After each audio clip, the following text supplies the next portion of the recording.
На само неколку километри од македонско-грчката граница се привидно изгледа нормално, но неколку стотини метри подолу ситуацијата е поинаква. На патот кој води до прифатниот камп и домени, веќе може да се забележат бегалци кои патуваат во помали групи.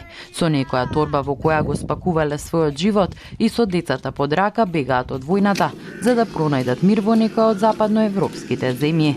Асфалтот го заменуваат со скратениот пат по околните ниви кои водат до кампот.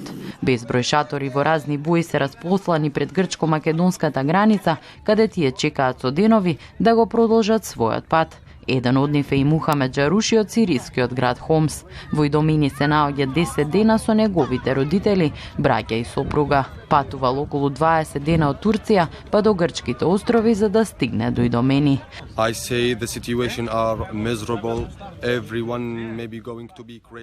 Ситуацијата е мизерна. Сите можат да полудат за некој ден, бидејќи времето е многу ладно навечер и кога врне се е мокро. Секој дете е болно, како и жените. Секој тука е збунет и можеби за некој ден ситуацијата ќе експлодира. Джаруши се надева дека ќе стигне во Германија каде ќе се чувствува безбеден и ќе го продолжи неговото образование.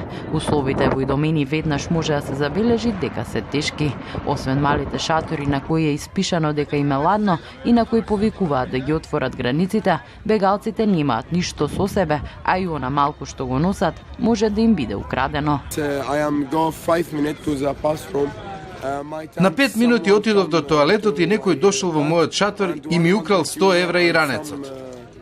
Вели едно 17 годишно момче од Алепо, Сирија, кој 7 дена се наоѓа во кампот. Условите во кампот се тешки и сака со неговото семејство да стигне во Германија, бидејќи неговата мајка е болна.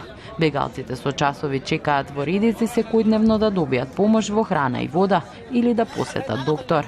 Има и такви кои се обидуваат да профитираат од нивната мака и им продаваат кафе, леб, цигари и овошје и зеленчук. Чекаат и оние кои дошле на ред да преминат на македонска територија. Само оградата со бодликава жица и полицајците ги спречуваат во нивните намери. Понекогаш бегалците го губат трпението.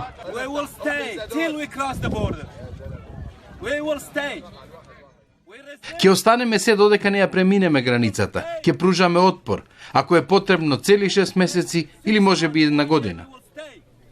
Некои во знак на протест седат на пругата за да покажат дека не планираат да се откажат и бараат границите да бидат отворени. Хасан од Сирија вели дека сака само да живее во мир во Германија или Швајцарија. Патува без неговото семејство кое останало дома. Сакаме само да ја отворат границата за да го продолжиме патот во Европа. Затоа седиме тука. Откако ќе ја преминат границата за бегалците е полесно. Се упатуваат кон македонскиот прифатен камп Вино Југ, каде условите се подобри, бидејќи таму се наоѓаат само неколку стотина бегалци, откако македонските власти ја ограничија дневната квота. Бегаме од војната во Сирија и од бомбите, како што вели Джаруши. Да гледате смрт во Сирија е тешко и додава дека не дошле во Идомени за повторно да се соочат со смртта.